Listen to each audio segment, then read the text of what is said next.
Welcome to unit number 6 of our series, Finding God Through Faith and Reason.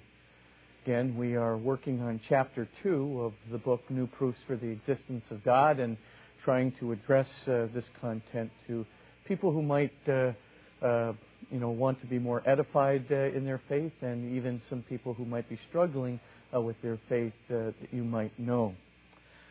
What we're going to do now is we're going to bring some closure to this metaphysical proof for the existence of God. And we saw in episode number 1 and number 2 that there had to be at least one unconditioned reality. And then in our second episode concerned with the metaphysical proof, we saw that one unconditioned reality would have to be absolutely simple.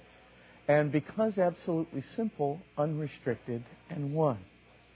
We saw that it had to be absolutely simple because the unrestricted reality, kind of like St. Thomas Aquinas' unrestricted power or unrestricted acting power or pure acting power, we saw that the unconditioned reality really had to be so simple that it could be compatible with anything, any possible thing which could be dependent on it for its reality. And it also, of course, had to be even simpler than that. It has to be even compatible with itself. So for that reason, we saw that the unconditioned reality had to be at the top of the tree of being. We then noticed that because it was up at the top of the tree of being, that it had to be unrestricted. That is to say, absolute simplicity is unrestricted in the sense of having no restrictions or finitude or boundaries. We're speaking in the via negativa, the negative way.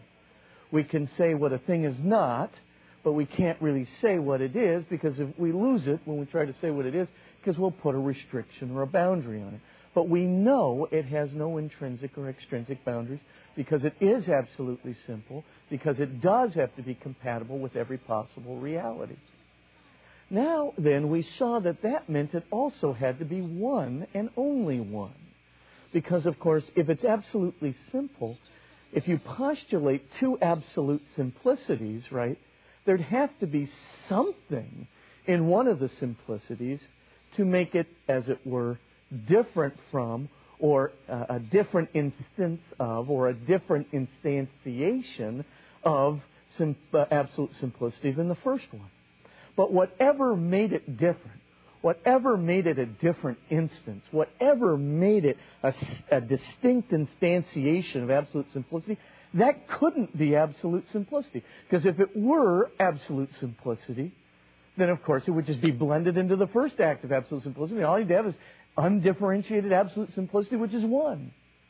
But in point of fact, that's all you really do have. Because anytime you postulate a second absolute simplicity, it's going to be a fake. Anytime you postulate a second absolute simplicity, you'll always have to have something in it to differentiate it from the first one. And whatever it is that's differentiating it from the first one will be, of course, in some sense, not absolute simplicity.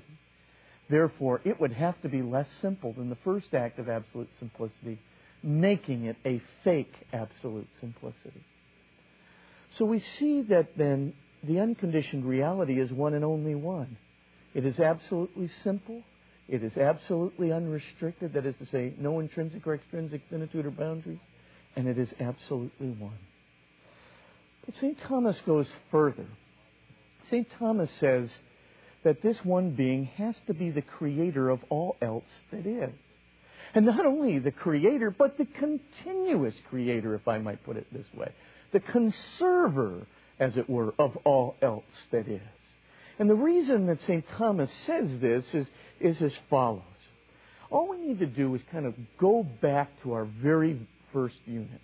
Let's just go back for a second to when we were talking about why there had to be at least one unconditioned reality. And remember when we were talking about that, we said, well, there were two things that we could have. We could have, in all reality, you could have an unconditioned reality which had either a conditioned reality which had a finite number of dependencies, or a conditioned reality that had an infinite number of conditions or dependencies. Now let's just kind of take that straightforwardly for a second, and let's split it out. We know that for any conditioned reality, we know one thing from the very beginning. We know that it could not have an infinite number of conditions. That's the one thing we know from the beginning. For any conditioned reality, say a cat or a proton or whatever you like, that proton could not be dependent on an infinite number of conditions being fulfilled, because those conditions would not be fulfilled, in which case that proton would never come into existence. Okay, so we know that. So X that option out. You couldn't have infinite dependence. And then we said, therefore, you'd have to have finite dependence. You'd have to have then our cat or our proton would have to be dependent on a finite number of conditions being fulfilled. But if it were dependent on a finite number of conditions being fulfilled, then you'd have to have a last or a terminating condition. And if you had a last or a terminating condition, you have two options. Your last or terminating condition, why, it could be another conditioned reality, or it could be the unconditioned reality. Now, we already know the solution to this problem because we already saw it in step one. We know that the terminating or final condition below the quark somewhere, we know that that terminating condition could not be a conditioned reality. Why? Because if it were a conditioned reality, it would be a conditioned reality whose conditions were not fulfilled. And if it were a conditioned reality whose conditions were not fulfilled, then it would be nothing. And everything dependent on it would be nothing too. So our cat has only one option. Our cat has to be dependent on a finite number of conditions, which means it has a final or last condition. And we know what that final or last condition must be. It must be an unconditioned reality. Now, in the second place, we know, because an unconditioned reality has to be absolutely simple, because it has to be compatible with every possible reality, and therefore could not have a boundary which could exclude it from any possible conditioned reality.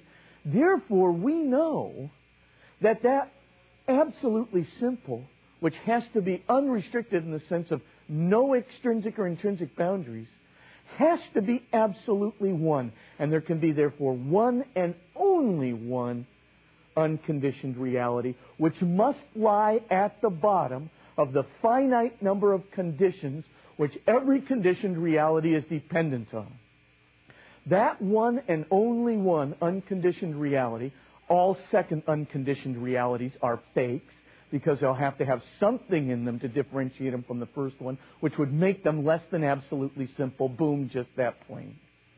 Now, that one unconditioned reality, just lying at the bottom then of that line, it has to lie. That one unconditioned reality, because there's only one in the set of all reality, that has to be then the unconditioned reality which grounds not just our hypothetical cat, it has to ground every single solitary thing in reality. It's real easy to see this. Why is that? It is so because, just take a look for a second here. Just think for a second, I've got the set of all reality. How many unconditioned realities do I have in the set of all reality? One and only one. Therefore, what else is everything else in reality? If I only have one unconditioned reality in the set of all reality, what then is the rest of the set of all reality? Has to be conditioned realities. Okay, let's just assemble the data now. So now I've got all these unconditioned realities out there. Everything in reality except the one unconditioned reality is a conditioned reality. Now I've got all these conditioned realities that constitute all of the rest of the set of all realities.